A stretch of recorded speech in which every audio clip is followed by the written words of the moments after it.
We're standing on the Mount of Olives in Jerusalem, and the city is spread out right in front of us. But today, this isn't about the breathtaking panorama. Today is about one single spot up here on the Mount of Olives. A small, unassuming chapel, built over a rock floor that has been passed down for more than 1,600 years as the place of the ascension of Jesus Christ to heaven. And in that rock floor, there's one detail that still moves people to this day. An imprint, one that many pilgrims believe is the footprint of Jesus. Come with me up to the chapel, through the Arab quarter, and in the end, you'll be standing in front of the rock floor and in front of the imprint. This is the walk up to the chapel. We're heading uphill. For Christians, the Ascension marks the close of the Easter season. After the resurrection, Jesus doesn't simply disappear. He appears to the disciples for 40 days. The New Testament describes this time like this. He appears to them again and again, gives them many proofs that he is truly alive, speaks with them about the kingdom of God, and gives them final instructions before he leaves them. Then comes the Ascension. It is celebrated 40 days after Easter. How do we know that Jesus ascended into heaven from the Mount of Olives? The New Testament says this clearly.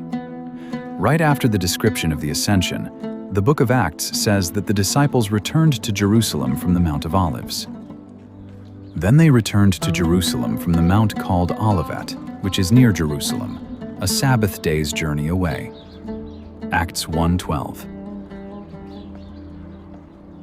The exact spot is not named, but we can assume that the early Christians did not forget this place. And already from the 4th century AD, we have an account from the pilgrim Egeria. She describes the walk up the Mount of Olives to the place from which the Lord ascended into heaven. That makes it clear. By that time at the latest, this place was established as the site of the Ascension. Later, another detail is added that still draws many people here today: the footprint in the stone. A pilgrim named Arculf reports around the year 680 that he saw 2 footprints here. And there is a later tradition that, in the Middle Ages, one footprint was brought to the Al-Aqsa Mosque in Jerusalem. We'll see the remaining footprint in a moment. In the Middle Ages, the history of this place changed. After Jerusalem was conquered in 1187 by Saladin, the site was no longer managed by Christians. It became Islamic in administration, and it was also used in an Islamic way. That has remained the case to this day. That's why the chapel no longer looks like a typical Christian church, even though it remains an important place of pilgrimage for Christians. On the Feast of the Ascension, masses and prayers take place there, partly inside the small chapel and partly at altars outside. Inside the chapel, there is even a mihrab, an Islamic prayer niche that points toward Mecca. In earlier times, Muslim worshippers prayed there, right next to the stone floor of the Ascension. The rock slab was never removed, not even during Islamic times. We are now in At-Tur, the Arab, mostly Muslim neighborhood here on the Mount of Olives. And in this local hillside neighborhood lies the Chapel of the Ascension, right in the middle of the everyday life of the residents.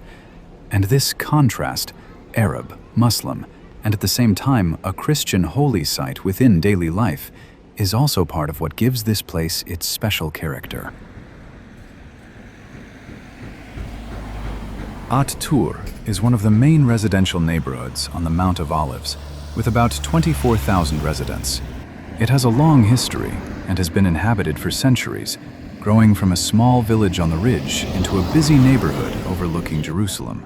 Today, it remains a lived-in place, shaped by homes, schools, small shops, and everyday routines. And now we've arrived.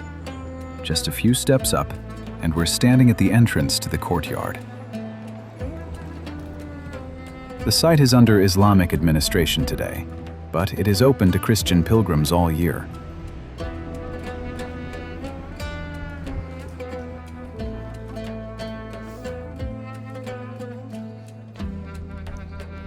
Behind this entrance, you're in the courtyard. Now let's step inside.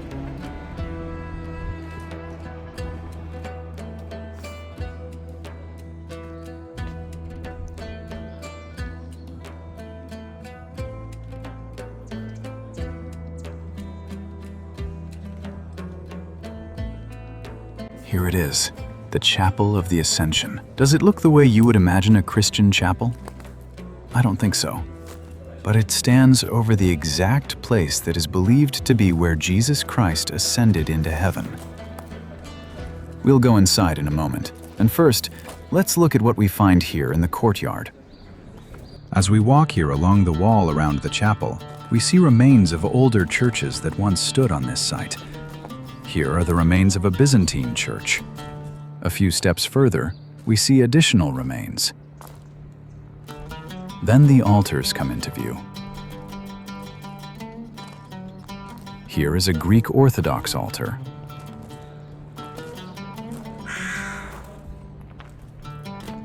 Shortly after that, a Syriac one, and later an Armenian altar. Different Christian traditions still share this courtyard today, each with its own liturgy, but all connected to the same place. When you look up, you can also see the minaret of the neighboring mosque next to the chapel. It was established after the conquest of Jerusalem by Saladin. The present chapel is a small octagonal structure. Its building history has many layers. After early Christian constructions, the current form was strongly shaped during the Crusader period and later continued to be used in an Islamic context. If you look closely at the outside, you can see arches that are now sealed. These arches were originally open and were closed later. And now we go inside, to the stone floor and to the imprint that is connected to Jesus' final moment on earth.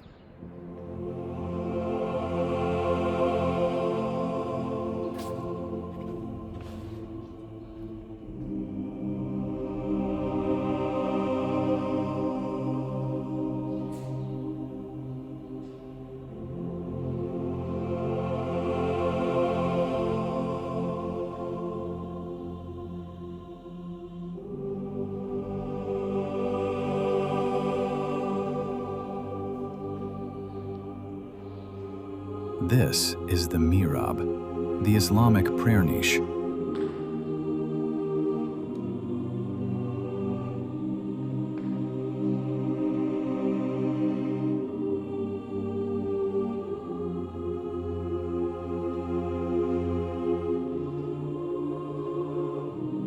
And here's the rock floor.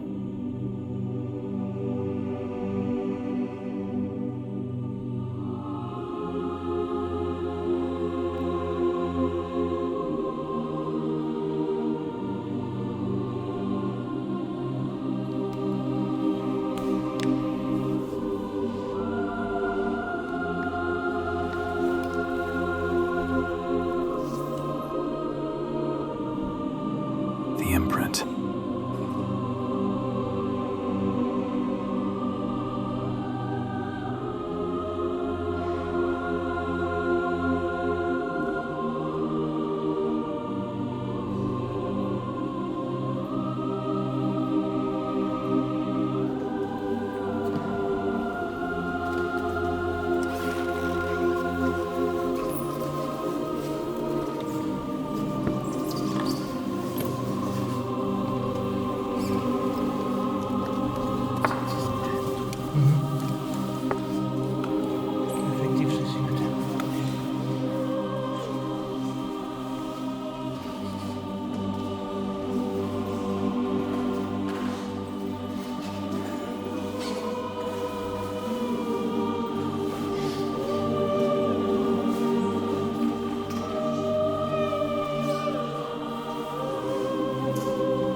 From this small place, the story points upward.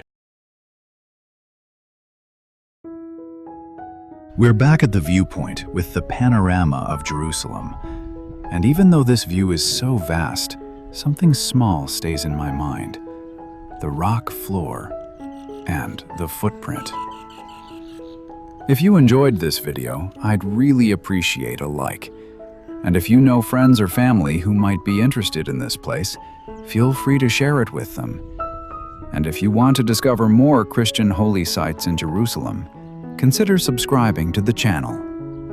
Thank you very much, and see you at the next place in the Holy Land.